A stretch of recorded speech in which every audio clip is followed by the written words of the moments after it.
এই সাউথ এবং ওয়েস্ট যেখানে গিয়ে মেশে, সাউথ ওয়েস্ট কর্নারটা বিপজ্জনক নয়। সাউথ ওয়েস্ট কর্নার যদি রাহুকে দেখতে হবে অ্যাসেন্ডেন্ট থেকে তার কোন জায়গায় বসে আছে।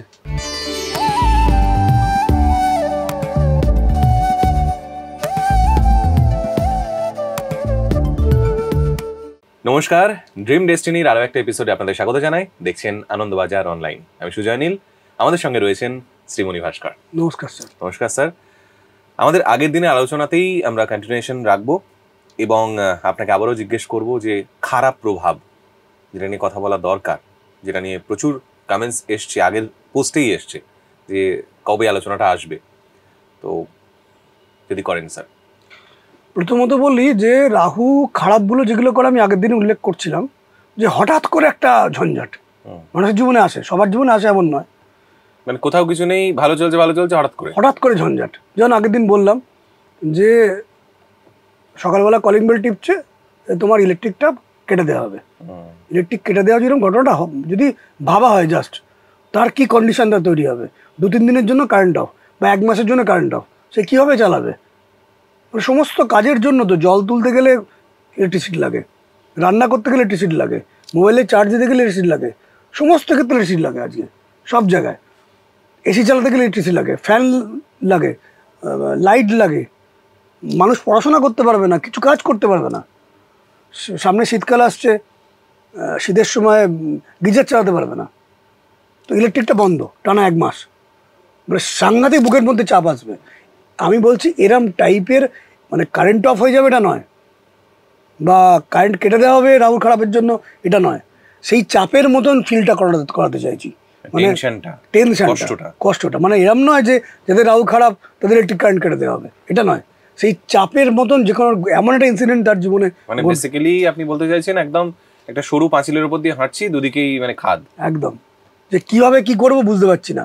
বা সামনে ওই যে সরু পাঁচিলের প্রতি হাঁটছি, সামনে দেখতে পাচ্ছি ওদিক থেকে একটা বিষধর সর্প আসছে এগিয়ে, আরো একটা জুড়ে দিলেন আপনি। আমি তো এমনি খারাপ পরিস্থিতি দেখেছিলাম।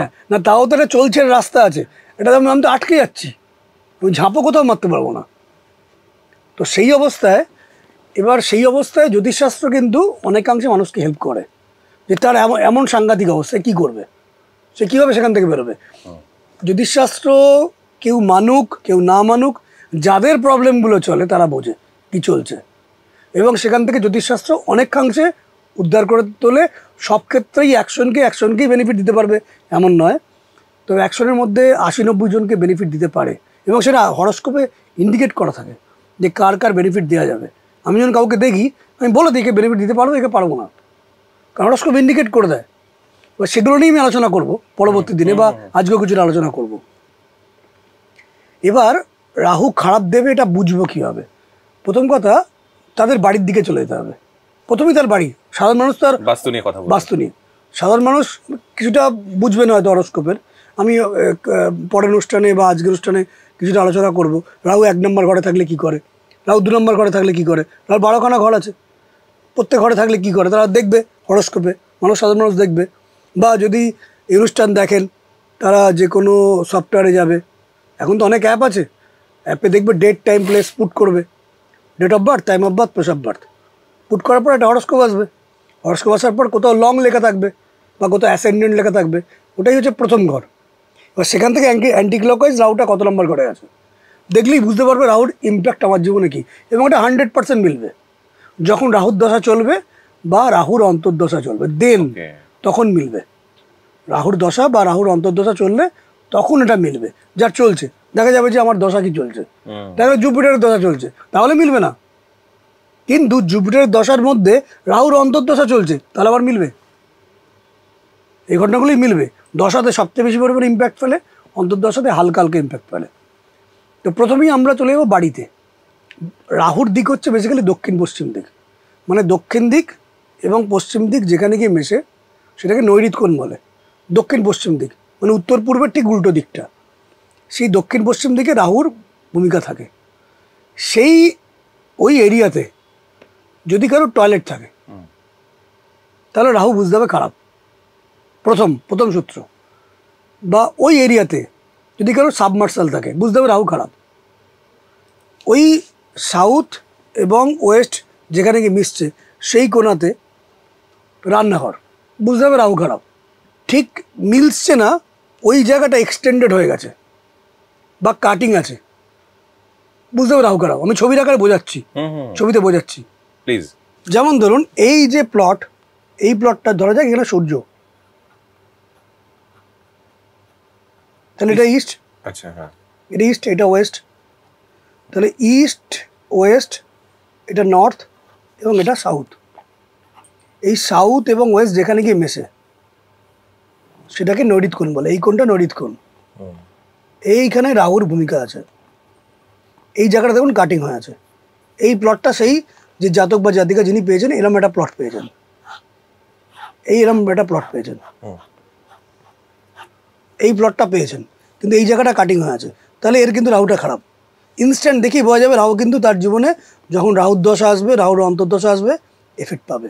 ঠিক একইভাবে এই জায়গাটি এক্সটেন্ডেড হয়ে যায়, এই জায়গাটা রয়েছে একটু বেড়ে গেছে, প্লটটা এরম হয়ে গেছে, তাহলেও কিন্তু রাহু নেগেটিভ ফল দেবে। তাহলে এক্সট্রা এসে যাচ্ছে, মানে এরকম এই প্লটটা এখান থেকে এক্সটেন্ডেড হয়ে গেছে, তাহলেও রাহু কিন্তু খারাপ। আচ্ছা, বা কোনো কারণে এই সাউথ ওয়েস্টের কোনায় সাবমার্সেবল বা এই জায়গায় কুয়ো, এই জায়গায় নোংরা, তাহলে রাহু কিন্তু খারাপ। আর একটা হতে পারে এটা ইস্ট, এটা নর্থ, এটা ওয়েস্ট, এটা সাউথ, সাউথ এবং ওয়েস্ট যেখানে গিয়ে মিশছে সেখানে টয়লেট, বা এখানেও দেখা গেলো টয়লেট নয় কিচেন, ওকে, এখানে রান্না করছে কেউ, তাহলেও এই টোটাল এই বাড়ির যারা মেম্বার তাদের রাহুর এনার্জিটা কিন্তু খারাপ হয়ে যাবে। মানে সাউথ ওয়েস্ট কর্নারটাই খুব বিপজ্জনক? না, বিপজ্জনক নয়। যদি সাউথ ওয়েস্ট কর্নার খোলা থাকে তাহলে নো প্রবলেম, নো প্রবলেম, ভালো। এটা উল্টে আরও ভালো, উল্টে রাহুর খারাপ প্রভাবগুলোকে সে মানে প্রায় দূর করে দেবে। আচ্ছা, সাউথ ওয়েস্ট কর্নারটা বিপজ্জনক নয়। সাউথ ওয়েস্ট কর্নার যদি তাকে যদি কেউ ডিস্টার্ব করে, সাউথ ওয়েস্ট কর্নারে সে কেটে দিয়েছে, কাটা আছে, মানে ধরুন এরকম কাটা রয়েছে, আগুন জ্বলছে, ধরুন এখানে ছিল কাটা বা এক্সটেনশন, মানে ওই জায়গাটারই নাড়া কাটা হচ্ছে, তখন সেটা ডিস্টার্ব হবে। সাউথ ওয়েস্ট কর্নারটা ডিস্টার্বের জায়গা নয়, সেই কর্নারটা ডিস্টার্ব কেউ করলে সাবমার্সিবল, সেখান থেকে জল ছেড়ে তুলছে, বুঝে গেল, বা ওখানে রিজার্ভার। তাহলে আপনি বারংবার বাস্তুতে বুঝিয়েছেন বাস্তু পুরুষের বিষয়ে, এক্ষেত্রে ওই কোনায় থাকছে বাস্তু পুরুষের পা। ওকে, বাস্তু পুরুষের পা থাকছে। পা থাকলে কি হচ্ছে, ওখানে যখনই এক্সটেন্ডেড হয়ে যাচ্ছে পাটা বেঁকে যাচ্ছে, মানে হাঁটুর তলা থেকে আস্তে আস্তে পাটা বাঁকতে শুরু করছে, বেঁকে বড় হয়ে যাচ্ছে, তো ভালো করে হাঁটতেই পারবে না, তার মানে গতিপথকে ধরো রোধ করে দেবে। বা যদি কাটিংও হয়ে যায় তাহলে পাটা ছোট হয়ে যাচ্ছে, পাটা আবার বেঁকে যাচ্ছে, সেটা ছোট হয়ে যাচ্ছে। বা সেখানে যদি টয়লেট বা আগুন জ্বালান বা টয়লেট করেন, সেখানে বাস্তুপুরুষের পায়ের জায়গাটা, আমরা তো কোনো জায়গায় হেঁটে যাওয়ার জন্য, কোনো জায়গায় পালানোর জন্য ভয় থেকে আমরা তো পায়ের ওপর নির্ভর করি, সেই জায়গাটাই নেগেটিভ হয়ে যাচ্ছে। তো বাড়িতে প্রথমেই অবজার্ভ করতে হবে বাড়ির রাহুর অবস্থান, অর্থাৎ দক্ষিণ পশ্চিম কর্নারটায় কী আছে, রান্নাঘর আছে, টয়লেট আছে, সাবমার্সিবল আছে, রিজার্ভার আছে, যদি এগুলো থাকে বা এক্সটেন্ডেড হয় বা যদি কাটিং হয়, তখনই তার রাহু কিন্তু খারাপ হবে। স্যার, আপনি হামেশাই বাস্তু নিয়ে কথা বলতে গেলে নিউমারোলজি নিয়েও কথা বলেছেন, তো এখানেও কি সত্যি সত্যি প্রভাব রয়েছে? হ্যাঁ, নিউমারোলজির এটা প্রভাব রয়েছে। মানে আমাদের নিউমারোলজির প্রথম যে পার্টটা, যেটা সাধারণ মানুষ কানেক্ট করতে পারবেন, সেটুকুটাই বলবো, কারণ বেশি গভীরে গেলে মানুষ ধরতে পারবেন না, হারিয়ে ফেলবেন। না, আমাদের সহজ করে বলাই ভালো। হ্যাঁ, সহজ করে বলবো, সহজভাবে বুঝবে তবেই না গ্রহণ করবে। হ্যাঁ, ডেট, মান্থ এবং ইয়ারকে অ্যাডিং করার পরে একটা আসে ডেস্টিনি নাম্বার, সিঙ্গল ডিজিট। আবার ডেট অফ বার্থটাও একটা সিঙ্গল ডিজিটে আনতে হয়। যখন দেখা যায় যে কারোর ডেট অফ বার্থ বা ডেস্টিনি নাম্বারের মধ্যে